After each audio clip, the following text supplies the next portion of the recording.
এই লাইলার মতো মেয়েরাই তো বাংলাদেশের অট্টশী শয়তান মিয়া। অনেক মানুষে দেখবেন করতে মানুষ নামের কলঙ্কতে দেখো অমানুষ হইছে কয়নিও আমার কথা বলে কয়নি দিদি ফুড়া আছে ভাব আছে অন্য মানুষের মতো হতে তারে অমানুষ কয় গেরে। আসসালামু আলাইকুম প্রিয় দর্শক, স্ক্রিনে থাকা ভিডিওটা ইতিমধ্যে আপনারা দেখতে পেরেছেন। প্রিয় দর্শক, আজকের ভিডিওটা খুবই গুরুত্বপূর্ণ, খুবই ইম্পর্ট্যান্ট একটা ভিডিও।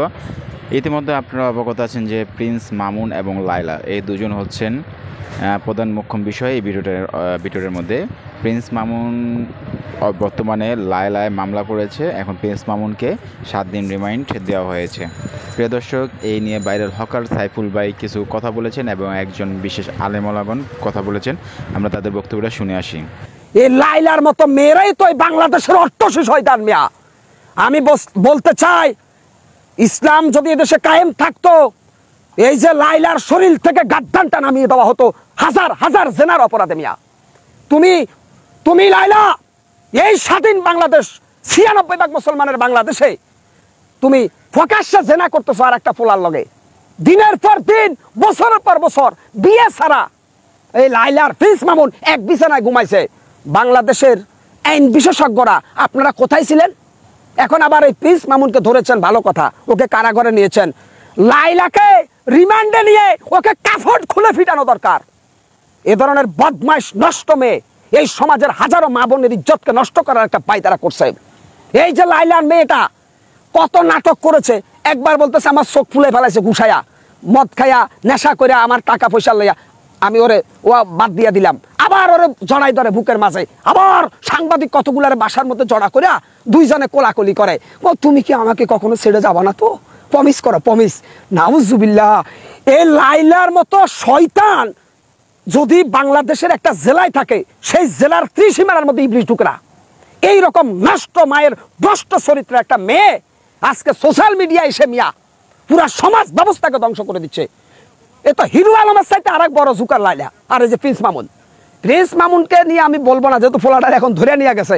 আমি লাইলার কাছে মানে ওকে প্রশ্ন করতে আমার রুচি দেওয়া যায়। আমি এই দেশের মানুষকে বলবো, বাংলাদেশের সামাজিক অবস্থা, বিচার বিভাগ কোথায় গেছে মিয়া? কি ধরনের এক ধরনের মানে কেমন যেন বুঝছেন, বাংলাদেশের আইন আদালত সবকিছু যেন একটা জুকারে পরিণত হয়েছে, হাসির খোরাকে। না হলে এই যে লাইলার মতো নষ্ট চরিত্রের একটা মেয়ে একের পর এক অকীর্তি আর কুকীর্তি করে গেল সামাজিক যোগাযোগ মাধ্যমে, ওর বিরুদ্ধে কোনো ব্যবস্থা গ্রহণ করা হয় না। ও মেয়ে এই জন্য শুনেন, এই দেশে যদি নারী নির্যাতনের বিচার হয়, তাহলে আমরা আগামী দিনে বলবো আমরা পুরুষ নির্যাতনের এখন বিচার চাই। বাংলাদেশে এখন 80% জায়গায় পুরুষ নির্যাতন হচ্ছে। এই লাইলার মতো মেয়েরা যেই ঘরে যাবে সেই ঘর ধ্বংস হয়ে যাবে। শুধু লাইলা তো এখানে একটা না, লাইলা, রুবায়েত, ফাতেমা, তনি, ওই যে বুড়া বেড়ারে বিয়া করলো, তারপরে আপনার ওই যে আরেকটারে পাইছিলেন না খন্দকার মোস্তাকা, তিশা, ওই যে তিশা মেয়েটা। এই রকম মেয়েগুলো মানে একটু টাকা পয়সার গরমে আইসা পুরা সমাজে অশ্লীলতার বন্যা বয়ে দিছে। তার মধ্যে থেকে আমাদের যুবক সমাজের চরিত্র হনন করা হয়ে গেছে মিয়া। আজকে এ লাইলা আমি কিভাবে আপনাদেরকে বুঝাবো যে সে বিয়ে ছাড়া কিভাবে এক বিছানায় তারা ঘুমাইলো বছরের পর বছর। এটা কি ফ্রি সেক্সের দেশ নাকি মিয়া? ইউরোপের মতো? হ্যাঁ, এটা কি ফ্রি সেক্সের দেশ? ওটা আবার মুসলমান দাবি করে। কি বলবো, মানে অত্যন্ত লজ্জা লাগে মিয়া। বাংলাদেশের অবস্থা আজকে কোথায় দাঁড়াইলো? মানে এটার মূল সমস্যা কোন জায়গায় জানেন? বাংলাদেশে সংবিধান, আইন কানুন, নিয়ম নীতি সবগুলোই তালমাতাল হয়ে গেছে, যার কারণে যার যা খুশি তা করতেছে। কিছু বখাটে ইউটিউবার, কিছু বখাটে টিকটকার আইসা সেলিব্রিটি হয়ে যাচ্ছে রাতে রাতে, আর তারা সমাজকে একেবারে ধ্বংস করে দিচ্ছে। ওই যে এর মধ্যে আর একটা যোগ হয়েছে জল্লা শাহজাহান। এখন এই জল্লা শাহজাহানও টিকটক করে মিয়া, কচি কচি মেয়ে নিয়ে। কি বলবো, কারণ দেশে ওই যে একটা কথা আছে ভাই, বুঝছেন, যে একটা সমাজকে গঠন করতে গেলে সমাজ যারা পরিচালনা করবে সেই জায়গায় যোগ্য লোককে চেয়ারগুলোতে বসাতে হবে। একটা প্রশ্ন আছে ভাই, এই যে লাইলা মামুনকে বিয়ে ছাড়া যে 3 বছর থাকছে এক রুমে, এই বিষয়ে আপনি কি বলতে চাচ্ছেন এটা বলেন। ইসলাম শরিয়া অনুযায়ী লাইলা এবং প্রিন্স মামুনকে জীবন্ত হত্যা করা যায় ইসলামে। প্রকাশ্যে জেনার দায় ওদেরকে মৃত্যুদণ্ড দেওয়া উচিত, কিন্তু মৃত্যুদণ্ড দিবে কে? বাংলাদেশে আইন আছে, আইনের শাসন নাই। বাংলাদেশে যারা আইন বিশেষজ্ঞ ওরা দালাল বেশিরভাগ। বাংলাদেশের উকিল, মুখতেয়ার, বিভিন্ন আইন কারিকালুম যারা লেখা করে বা যারা এগুলা পরিচালনা করে, ওরা প্রত্যেকে দালাল আর চাটুকারের কারণে আজকে দেশের এই অবনতি হয়েছে। কেমনে 3 বছর আপনি বলতেছেন? জি জি 3 বছর। 3 বছর যদি লাইলা আর প্রিন্স মামুন বিয়ে ছাড়া এক বিছানায় থাকতে পারে, সেখানে কেন আজকে প্রশাসন নীরব ছিল? কেন 3 বছর থাকার পরে আজকে কেন লাইলা মামুনকে ধর্ষণ মামলা দিচ্ছে? তাহলে এই আরো এই 3 বছর কি করছে? অথচ আজকে কেন দিচ্ছে? এখন বলে আমি আপনাকে বলতেছি, অথচ এখানে সবাই নীরব ছিল, বাংলাদেশের ফসা বুদ্ধিজীবীরা। আর ওই মামুনুল হকের মতো একজন বিশ্বনন্দিত মুফাসসির কোরআনের পাখিকে তার বৈধ স্ত্রী হওয়ার পর সাজানো নাটক করে তাকে কারাগারে প্রেরণ করছে, সে নাকি দর্শক। অর্থাৎ বাংলাদেশে একজন আলেম যদি তার বউকে নিয়ে কোথাও যায়, সেখানে ওই আলেমের হাতে হাত করা হয়, ওই আলেমকে নির্যাতন করা হয়। আর টিকটকার বখাটে ইউটিউবার যে অনৈতিকভাবে বছর পর বছর তারা জেনা করতেছে, ওদের বিরুদ্ধে কোনো অ্যাকশন নিচ্ছে না। অচিরেই এই দেশের উপরে আল্লাহর গজব নাজিল হবে মিয়া, আমি চ্যালেঞ্জ করে বললাম। আজকে কষ্ট লাগে, সারা বাংলাদেশের মানুষ আজকে আমাকে ভালোবাসে কেন জানেন? আমার কথাগুলো ছিল সত্য।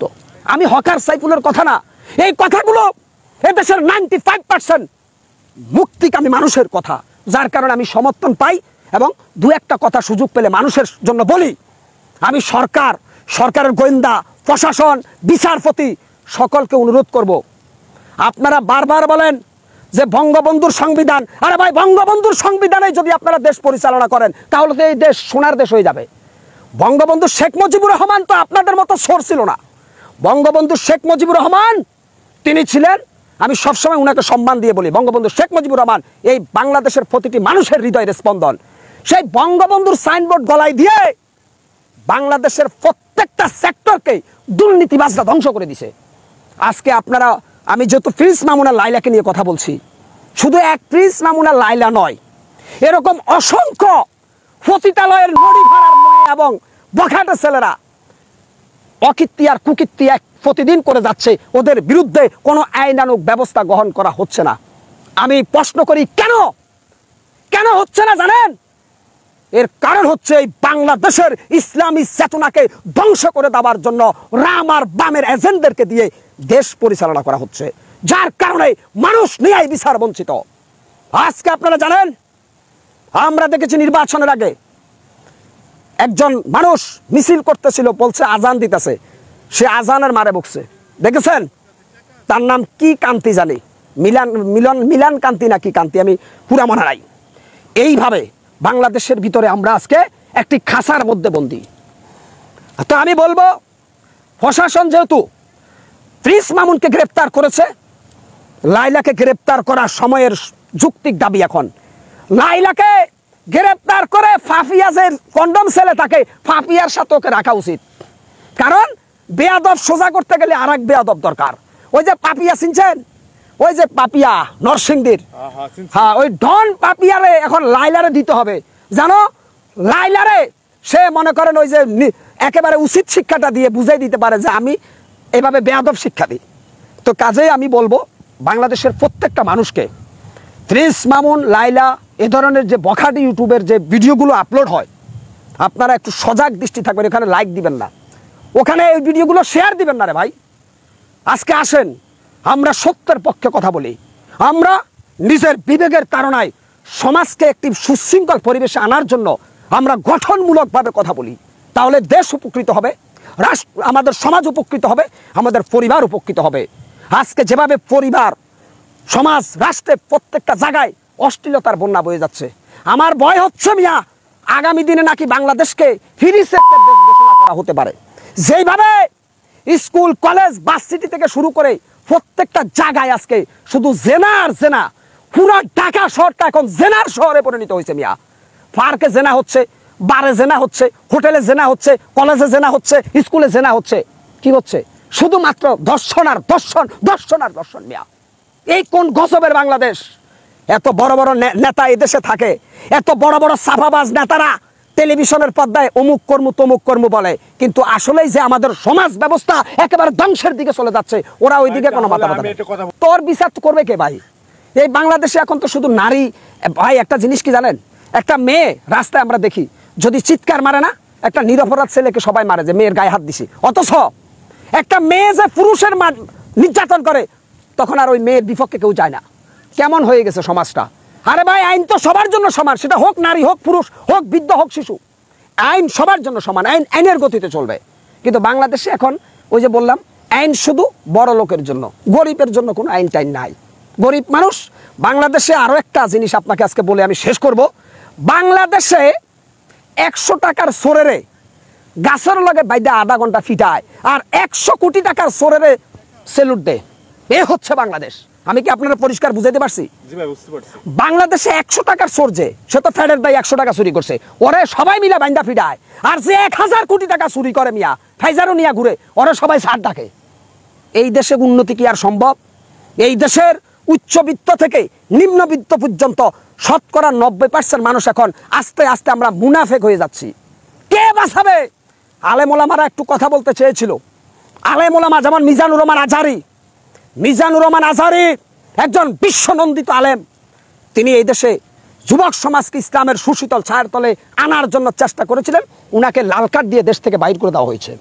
আমির হামজা, তারপর হলো আল্লামা মামুনুল হক, তারেক মানোয়ার, বড় বড় ইসলামের বীর সেনাপতিরা যখন এই দেশকে তারা অপরাধ মুক্ত করার জন্য এগিয়ে এসেছে, ওদেরকে রাম আর বামের এজেন্টরা গার্ড ধরে বের করে দিয়েছে দেশ থেকে। তবে মনে রাখবেন, এই দিন নয়, আরো দিন আছে। এই দিনে নিয়ে যাবে সেদিনের কাছে। আল্লাহ আছে, সব দেখছে। আপনাদেরকে একটু ছাড় দিচ্ছে, আল্লাহ আপনাদেরকে ছেড়ে দিবে না। আপনাদেরকে আল্লাহ এই জমিনের মধ্যে ব্যানিশ বানাবে।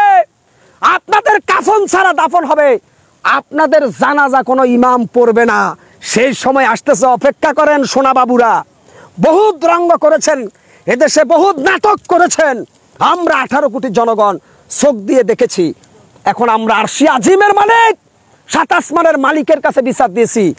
আল্লাহ যেন আপনাদেরকে হেদায়েত দেয়, আর না হলে ফেরাউন, নমরুদ, আবু জেহেলদের মতো এই জমিনের মধ্যে আপনাদেরকে ব্যানিশ করে দেয়। মানুষ এখন সেজদায় গিয়ে আল্লাহর কাছে সেই প্রার্থনা করে। তাই আমি সবাইকে আমার পক্ষ থেকে আন্তরিক শুভেচ্ছা সালাম জানিয়ে বিদায় নিলাম। আসসালামু আলাইকুম রাহমাতুল্লাহি ওয়া বারাকাতুহু।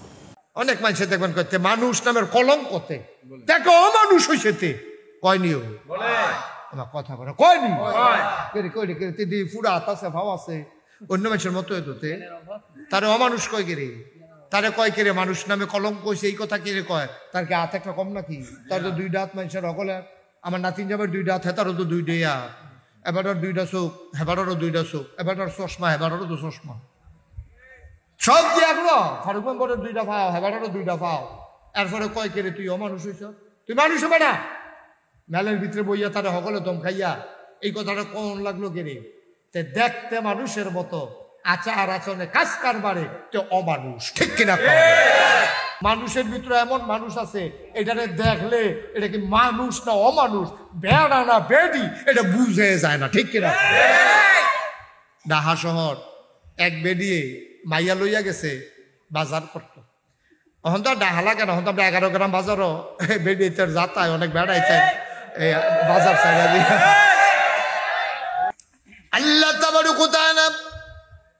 তোমাদেরকে মানুষ হিসাবে আমাদের সবাইকে মানুষ করে বানালেন। ও ভাই, কোনোদিন আমরা একটা ছাগলকে বলি না তুই ছাগলের মতো ছাগল হ, কারণ ছাগল জন্মগতভাবে যে ছাগল এটাই যথেষ্ট। আপনি মোটা তাজা হবে, বড় হবে, জব করে ফেলবেন।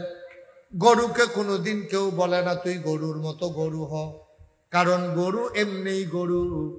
কিন্তু মানুষ যদি অমানুষের মতো আচরণ করে, সবাই মিল্লা কয় তুই মানুষের মতো মানুষ হ, ঠিক কিনা?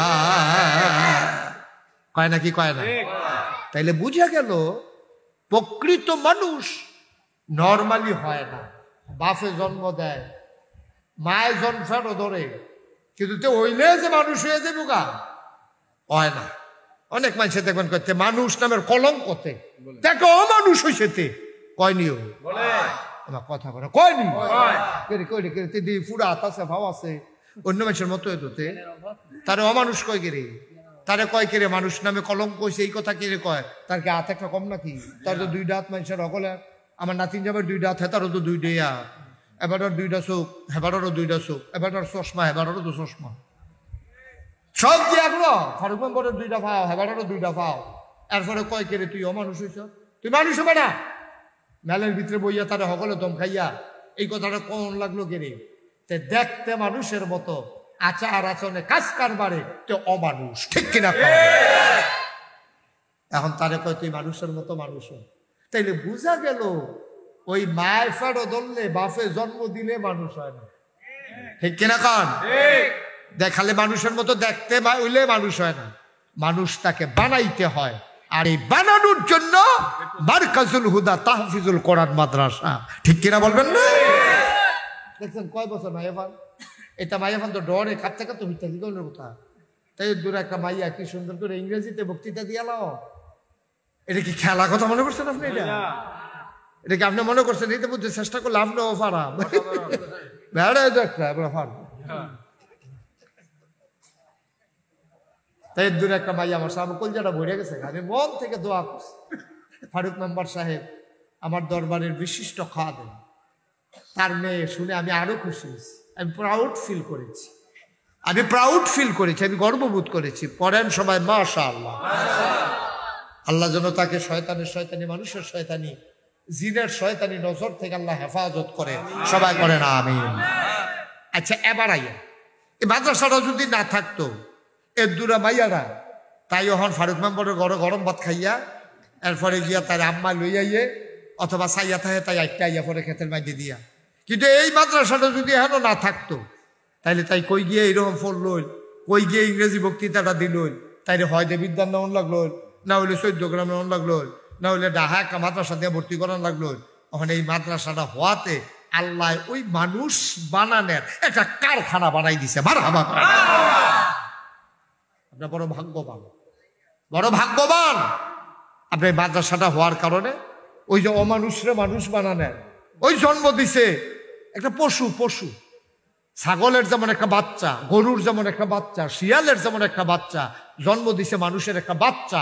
এটারে তিল তিল কইরা সেবা যত্ন কইরা শিক্ষা দীক্ষা দিয়া এলেম কালাম দিয়া সুরত সিরত দিয়া তার নমুনা দিয়া পোশাক দিয়া এরপরে তারে আস্তে আস্তে মানুষ বানানো হয়েছে, ঠিক কিনা?